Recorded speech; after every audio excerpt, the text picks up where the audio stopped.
There we are. We're another a day late. Another dollar short. On the air, in your hair, and like that there. Yeah, you could be a poet. I could be a poet, not even know it. That's right. So listen, Bob. We almost did the show without hitting the record button, but you're right. We should have. We were really getting into it, and we should have been putting this out. Well, sometimes our pre-production turns out to be the impetus for the rant that we go on for the half hour or an hour. But then it doesn't take much to get a rant going nowadays. No.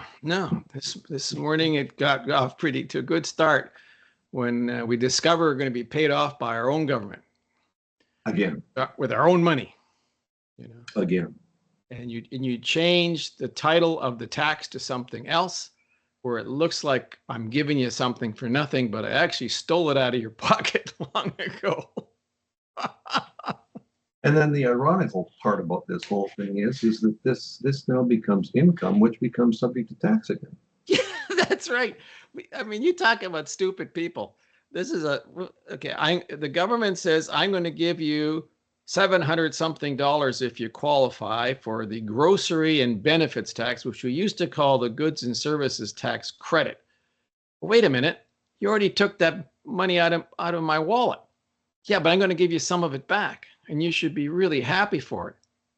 And as you said, not only will I give it back to you because you think you're getting $700 back, we'll probably take the other 25% of that, tack it on to your real income and say, nah, you've gone over the threshold. You're making too much money. So we can't give it to you now. So we can't give it to you next year because you made too much money. How stupid have we become? I'm going to swallow this nonsense. Well, it said pre-production. The simple thing here is, for me in particular, where I live, is the cost of a liter of gasoline, which remarkably came down 7 cents, so it's only $2.09 a liter. We have the carbon tax, the industrial carbon tax, the clean air tax, the fact that you're still living and breathing tax. And on top of that, now we have the GST that goes on all those 4 taxes.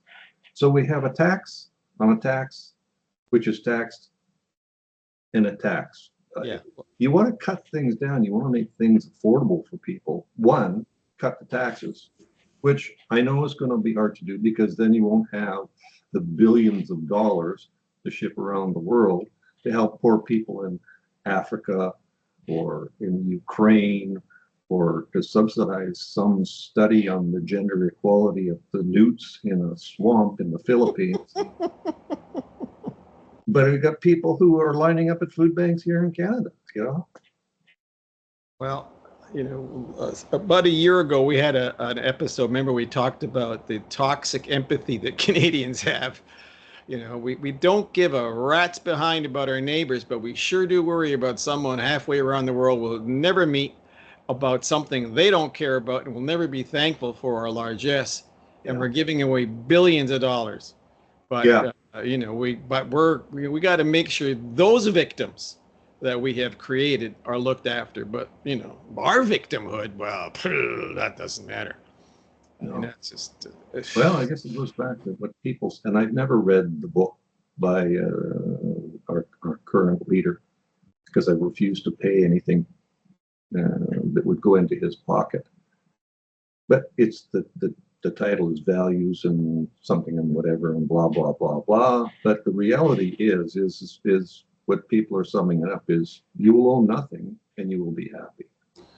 Well, it's part of the net zero craziness that's been going on, particularly in Canada, the UK, and Australia, New Zealand. This is it's really an Anglo disease, I'm going to tell you, because the rest of the world doesn't give a rat's behind about this very much.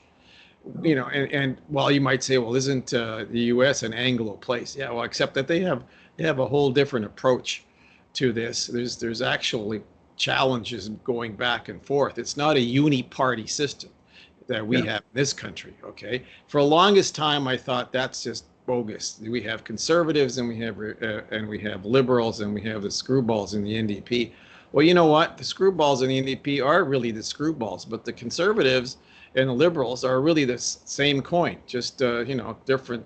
One's got one design on one side, and another design on the other. But when we look at the stuff that's been going on for the last couple of weeks with the floor crossing and all this milquetoast stuff about what we're going to do in with respect to Iran and so forth, you go, well, this is a uni-party country because Yeah.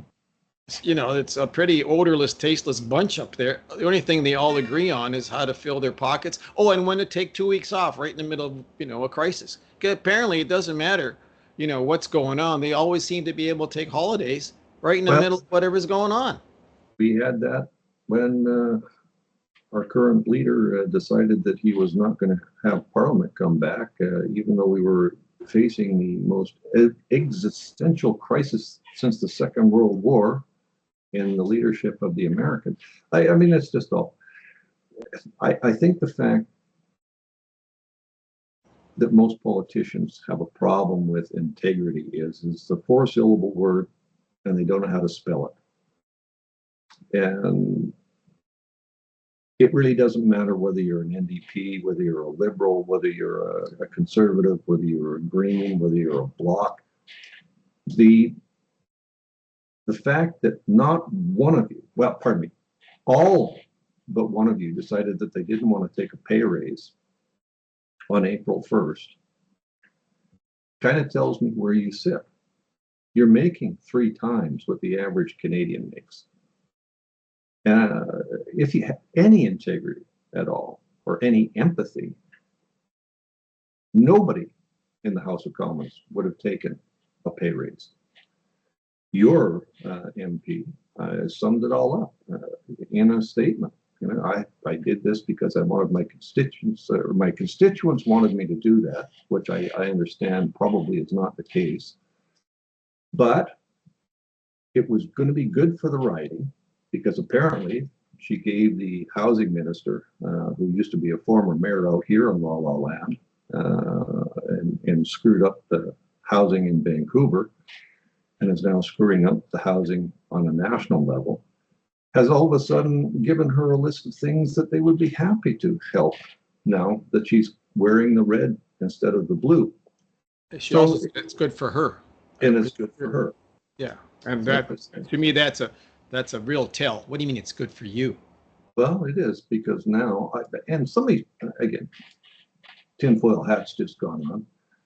Maybe this individual isn't going to run next election. And, if they had have stayed as a conservative, they would have been kind of forced to do that, rather than get up and stand up and say, no, for the good of my family or the good of my health, I'm not going to run again. I guess all that means, like in particular, the guy from Edmonton who was going to give up running because of his family. Who lives in Victoria. Victoria. There was a lot of stress there, Tom, on the family. I mean, they were moving from a very high energy place, which has got a lot of pluses going for it, to move into a cesspool in what's called BC now, that is gone through 5 credit down ratings. We had another one who was resigning for health before the last election until they found out that they might win, and then all of a sudden their health was okay and they're back running in the swamp again. I mentioned at the start of our pre-production, integrity in any politician, and I don't care what stripe you're, and go around the world. Integrity for politicians is like a unicorn tooth. I know. Well, it's depressing.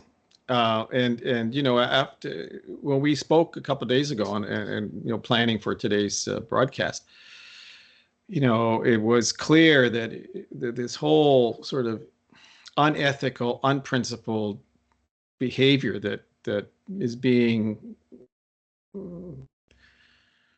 shown every day from the top down in this country.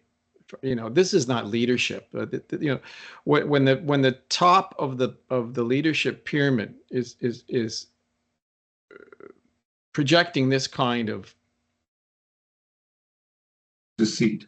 Yeah, I mean, I'm trying to find words that just it's depressing, and you go, why do we even bother? I mean, the place is completely amoral, and why would you expect some kid who thinks stealing a chocolate bar from the local variety store is okay when all the way to the top, that's what they see?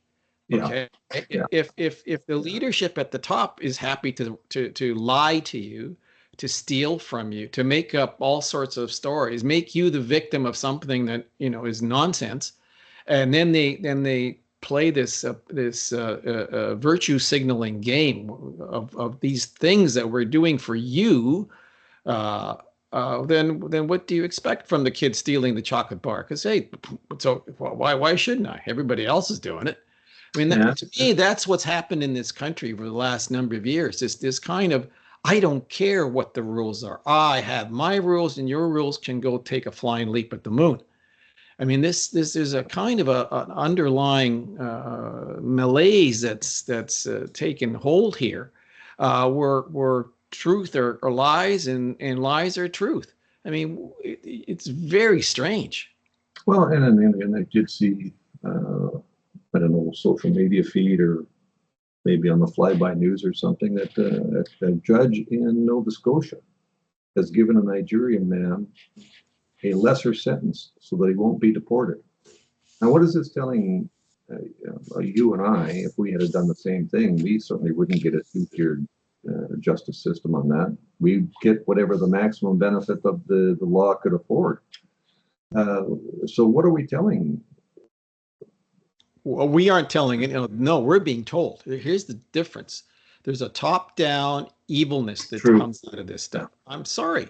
Okay, that judge didn't dream this stuff up on his own or her own. This is coming through a drip, drip, drip of evilness and I have no other word to use here, because why would you say that because someone is distinguishable from somebody else in terms of their race or their gender or their religious persuasion or why in the hell would that person get a better deal supposedly under a rule of law that's supposed to be blind and fair? Sorry? Like, okay, so what are we doing here? What we're doing here, not we, what's being foisted on us is an evil regime, essentially, that says, do as you're told, and if you're not going to do as you're told, we'll fix it for you. Not only that, but they're making alliances with the very people who are going to be part of their army of evildoers. Because if you're going to be giving people deals based on the things I mentioned earlier, they're going to become the allies of this regime that goes, hey, I robbed a bank, and because I'm X, Y, or Z, I got no sentencing, or I got let off, or what have you. But those are my friends. The devil is my pal here, because I can do whatever I want, and I can hide behind the victimhood scenario, which is continually being played by this gang. As you know, this whole business of feigning victimhood is now part of the architecture of this political bunch that runs this country. Because if there are things that come up on that, Tom, right? One, and I think you mentioned it a couple of days ago, where the current immigration minister for Canada is telling their officials not to question stories, even though they're bogus or sound bogus or maybe bogus. Just don't question it. That's the policy. That's the policy. Yeah. So I guess that kind of boils down to what I used to call the Ollie Oxenfree program. Because remember when we were kids, you would go and kick the can or something, and somebody would make it back to the can, and once you got the can and had it in your possession, nobody else could be tagged out, became the Ollie Oxenfree card. Well, that's what we have in Canada. You get your foot, you get your toenail onto the sovereign territory of what's called Canada, and you never go home unless you choose to go yourself. The government's not going to remove you. The government is too busy trying to tell us that this is what we need. We'll have special programs. We'll have this. We'll have that. And I have yet to see, and again, out here in particular, well, we have two stories now. One is that there's a lot of restaurants that can't afford to open because there is no more foreign worker program, which basically means that half the salary is funded by the government. The other side now is we now have a university in the interior part of the province here that is going to have to close down because we're not having students come in, foreign students. Well, you cooked your goose there, I'm sorry. If you were taking foreign students because they were paying more to pay for exorbitant salaries for your staff and professors at the expense of Canadian kids or Canadian permanent residents, that's not my problem. That's your problem. It's always been your problem. So, yeah,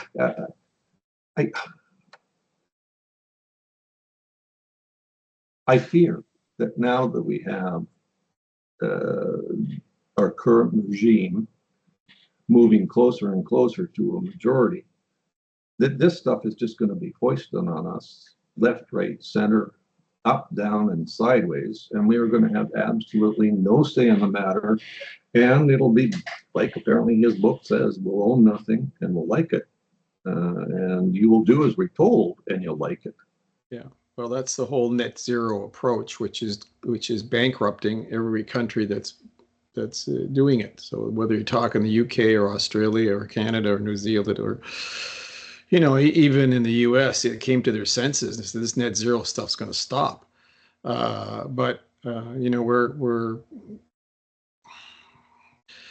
we're in a deep sort of a countrywide. I think we're in a funk. We're kind of a funk that is a result of over 10 years of the same old, but it's not making us happier. It's not making, it really, when you look at sort of the stats of 10 years ago, we were number 5 on the happiness list made up by, what some ever eggheads had come up with the questions that makes a country's population happier than another country's population. We were number 5. Now we're number 26. Now, but they only interviewed 24 countries. Yeah, right. But whether you agree with the premise of the survey or not, the fact is that there is a really kind of a negative vibe that's in this country, because I don't all this talk of how wonderful everything is from the top down is totally artificial, because it's not. The streets don't look like a happy place when it's full of folks lined up at food banks or camping out in the parks. Yeah, live in tents, or seeing that people are putting stuff back on the shelves in the grocery store because they simply can't afford it. And you and I are just regular folks, and we feel it. There's no question that there are many more people less advantaged than we are, but it's now that water level or that tide, if you will, is rising in this country of poverty and unhappiness, and really a despair as to where we go forward.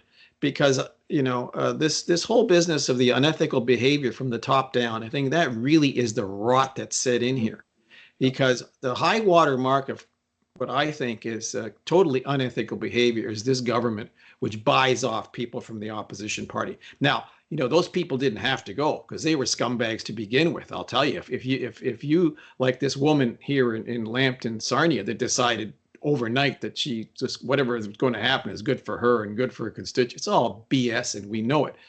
So she's just as sleazy as the people who invited them into their sleazy club. Okay.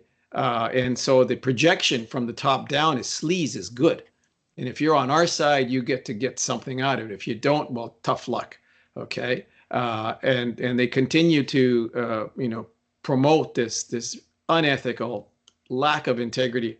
You can't tell me that this is going to have a long shelf life, because after a while, the people will, when they're hungry enough, cold enough, and angry enough, they'll question this. Right now, we're just two old guys who are saying you better pay attention here, because this is not a good way to run a country.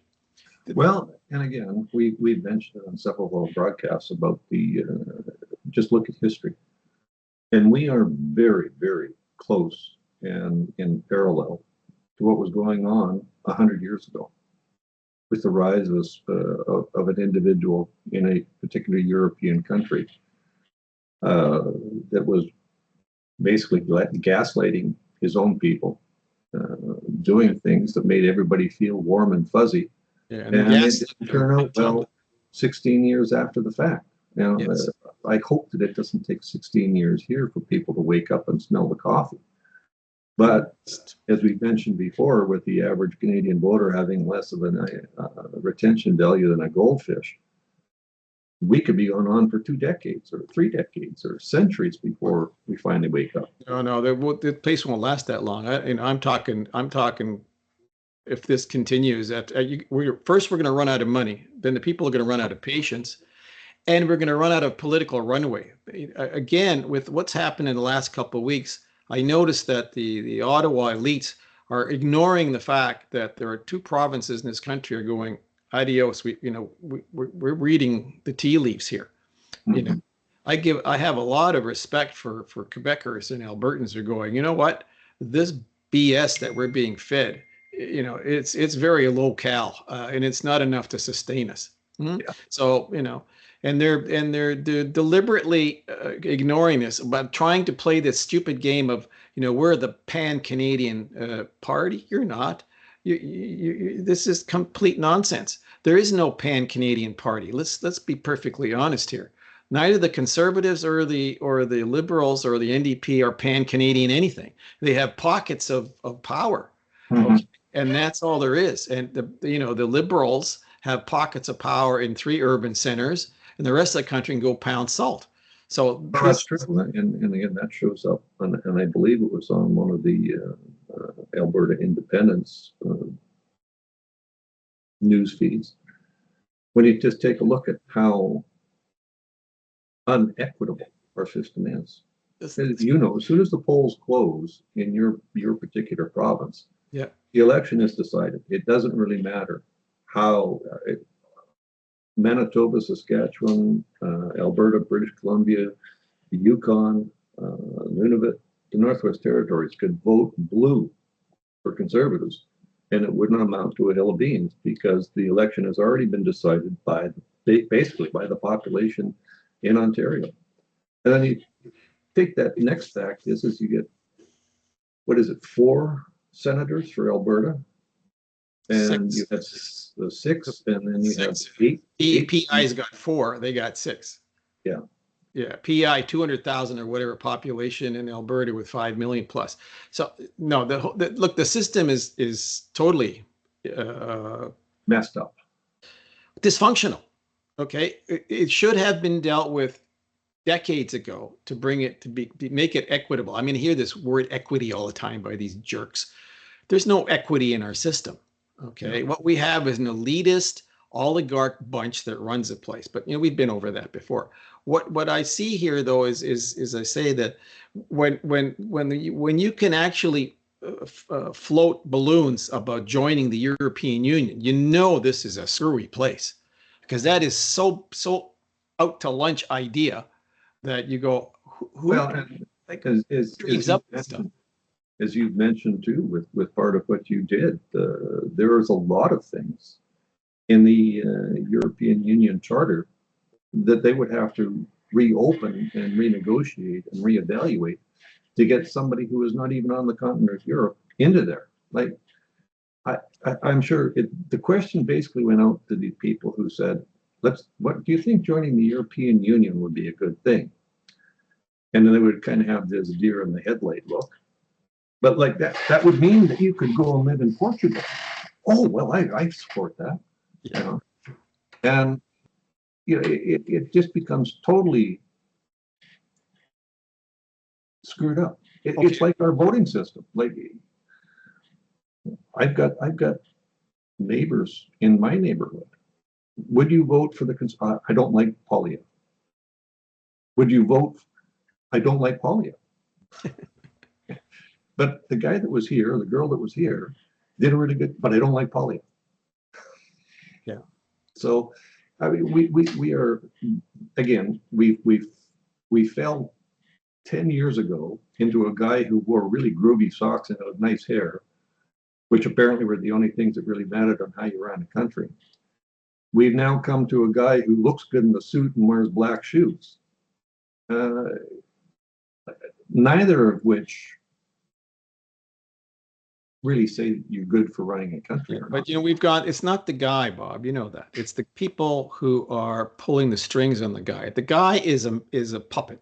Okay. Oh, absolutely. Yeah. So, it's we've talked about this. We've got the family compact that runs this country, a handful of corporatist oligarchs, and they're basically in Eastern Canada, and that's the story, and which is why you have a disproportionate number of people in Western Canada say, I've had enough of this crap, which is why even in Quebec, they're not getting, they can't, they're just so avarice for the power and the money, which they don't generate. They get it from outside of the province, and even they are going, maybe we need to do something else here.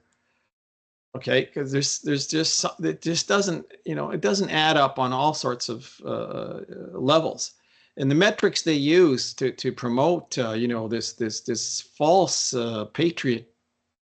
patriotic approach, to me, is absurd.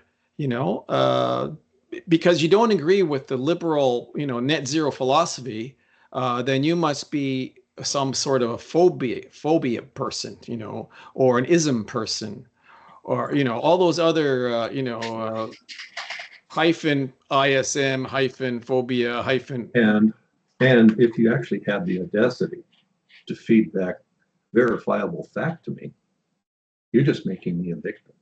Not That's right. Now we play the victim card, and this is the classic fallback that we've now. I don't know why it's taken us 10 years to figure this out. That the whole thing starts off with, we need to find a reason to be angry because we're getting shortchanged somewhere by somebody somehow. So even if we don't have such a person, we make one up. Okay. So we start off with the whole business of, let's worry about somebody halfway around the world, not your neighbor or your community. So we have this toxic empathy we spoke about before. We worry about some guy in the Congo or some guy in Southeast Asia. I don't care. But that's what continually comes up with this crowd. Those poor people, we have to deal with it. What about your neighbor who's at the food bank? I don't care about that. Okay. That's Donald Trump's fault. What are you talking about? Because that's the knee-jerk reaction you get here now. And you're like, have you lost your mind? Yeah. And then you are suddenly, sort of maple mega, because you question where this logic is coming from. Because apparently, they've been so successful at making us victims of everybody else that now there are no bounds to this stuff, which is why I think that woman in Sarnia-Lambton thinks that she's unless she's been lobotomized. I mean, I don't know what else to do it. This sounds like a great idea. I'm on the right side of history on this. Well, we all know what values are we talking about? By the victors, which is an unfortunate part of the coin here, but what? Once again, no, you're we speechless. I seem know. to have hit all the points, and anybody with half a brain took notes. I'm sure that Canada, as we now know it, could be better if they did half of them. Cut your taxes. But if you cut the taxes, then there's less money to ship overseas. Oh, well, we better raise that. We better have an overseas tax. Why not? Sounds like a hell of an idea. Let's have a Congo tax and a Senegal tax and a Caribbean tax and who knows. Now, look, we're getting silly here, but the point is that's basically the projection downward, which is the vast majority of Canadians are either too poor, too stupid, or too easily bamboozled. So we can do whatever we want, and and whether it's legal or illegal or principled or not principled, it doesn't matter. Okay, No. this is the projection coming on down, and we've been doing it for 10 years. And unfortunately, the impact of that is there's a whole bunch of folks who you thought might have been a counterweight to this kind of behavior. No, they're quite happy to buy in. Okay, these 5 people who crossed the floor, these are most unprincipled bunch you'd ever want to meet. Okay, and good riddance to whatever to both parties who got rid of these people. And I suspect there are still a few in there who I think there is, yeah. who for a few pieces of silver will do this. But then you might as well kiss this country goodbye, because this is how you run a place. Then you're no better than South Korea. North Korea. Although there's been a lot of scandals in South Korea too, because their president had to quit. Well, it's down to the point that we started with at the beginning. Integrity, 4-syllable, 9-letter word that is rarer than a unicorn tooth. I mean, sorry, that there is not a politician, I don't think, anywhere in the world that has the integrity of standing up for what is good. Truth, values, whatever you want to throw at it. I'll temper it a little bit. That every politician has to compromise some principles in order to stay in power, and little things along the edge that you have to compromise with. I can understand that, but the wholesale sellout that this bunch does is really is just not acceptable. And the last thing for me was this absolute bullshit about joining the EU. These same scumbags who go on and on about the United States and sovereignty, and we're not going to be, but we're happy to sell out to the Europeans. We're happy to sell out to the Chinese. We're happy to sell out to the Indians. But don't you dare make any negotiations to do a deal with those evil Americans. I mean, come on. Well, and we have that, right? I'm not going to go to the United States because they might look at my phone. Well, and they have the audacity to actually take my photograph and ask for my fingerprints. But I'll go off to London and have that done to me, or Paris. Yeah. And apparently now they I forget what they call it, the European entry and exit system, where they have now found, I think the last thing that I had read was that there were 27,000 people that were questioned because of and I think 7,000 have been permanently barred. Well, I mean, let's face it. It's total hypocrisy. It's part of the disingenuous approach that we have had in this government now for over 10 years. This is a power. This is all about staying in power. This is party above country. This is power above all else. When blatant lying, absolute blatant lying is regularly broadcast across the media that they bought and paid for. I mean, what media? We're talking about essentially a propaganda machine, which is fueled with taxpayer money. We're being bought off information-wise by our own money here. Why in the hell would you give a multi-billion-dollar corporation, and I won't name the various companies, but okay, the CBC is supposedly owned by Canadians, but those other outfits, these are corporate organizations that are supposed to be paying dividends to their shareholders. Why the hell are they getting money from me and you and the other poor fools in this country who pay taxes that go directly into the pockets of these corporates? Okay, well, there's no this is crazy stuff. Okay, but Canadians, I swear to God, have been politically lobotomized. About don't everything's fine, but those evil guys in south of the 49th, we've got to watch out, because we're victims of those guys. But if we're going to be sold out to the Chinese or the European Union or the Indian, we're not victims. We're allies. What the hell are you talking about? Well, kind of to put a wrap up on that. We wanted Donald Trump to, he was talking about building a wall. And that, we had kidded around in some of our broadcasts about, well, pretty soon we'll start putting one up on the 49th parallel. The way this country is going, and it has gone in the last decade, it's going to be like a country that used to be called, I believe it was East Germany, where they put up a wall.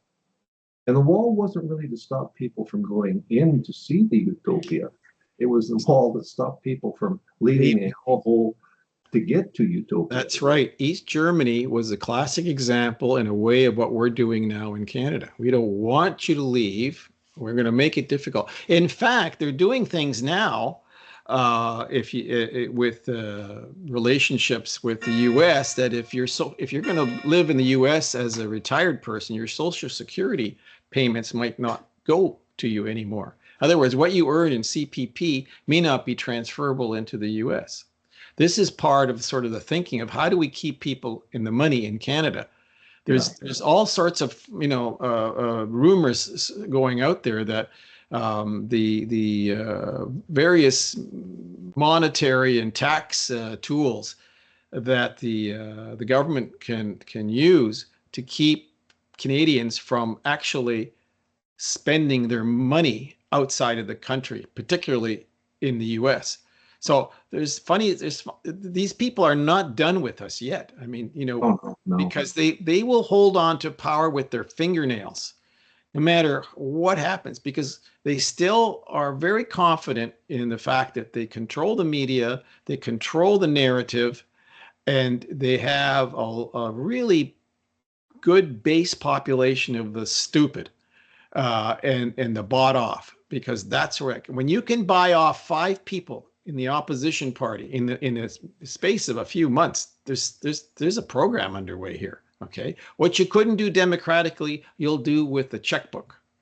And the curious part here is it's not even their money; it's our money, because these people who are being lured into the sphere of the Liberal Party, they're getting paid out of taxpayers' money. It's not the oligarchs who run the Liberal Party that are paying for this.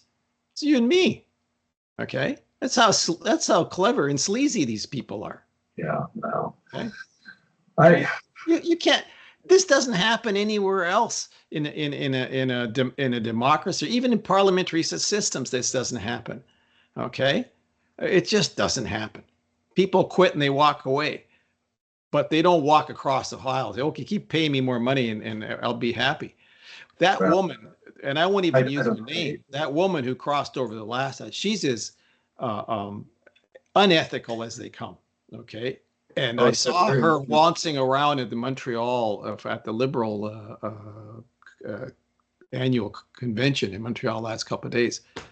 And the utter lies that this woman was pontificating to her newfound friends in the Liberal Party was, it leaves you speechless. Well, and not only that, just a complete 180 degrees on former values. That apparently now that you cross the floor and are wearing the red instead of the blue, it's mind-boggling. It's astounding.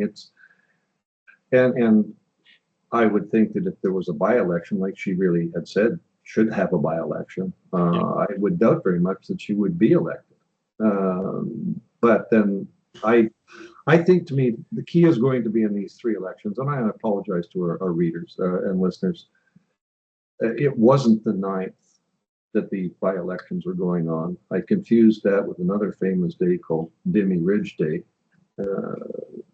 which I think has a lot of importance, but apparently not anymore because it's been replaced by a snowflake on our passport. The elections, I think, will be on Monday. Yeah. This coming Monday. Yeah. If the Terrebonne riding goes Liberal, then Elections Canada may as well just pack up its tent and go home. Because I do not believe that there is enough people in that riding that would vote Liberal. Again, Toronto, they've been drinking the Kool-Aid down there for so long that it's kind of like alcohol fetal syndrome. Yeah. It's affecting the whole base. But Well, for our American friends, they won't understand any of this because it makes no sense to us either. Those of us who are thinking, and the outcome is not particularly, I think, pleasant for most Canadians if we look at the decline here. But I don't think we need to give up. I was very despondent we here. can't. No, we can't. I think we have to keep saying what we're saying. We have to keep questioning, even if only 20 people hear what we're saying. Maybe they'll tell 20 other people. That'll make it 40 people who listen. But we can't lie down in front of this bunch. I wanted to a couple of days ago, like, oh, the hell with it. I don't care anymore. But after watching a couple of other folks who of our sort of generation, but also thinkers, critical thinkers, have said much the same, that they were despondent and kind of sad about things. But no, we're not going to give in to these unethical, unprincipled, lying folks. And Well, yeah. And all you have to do is really go back 100 years.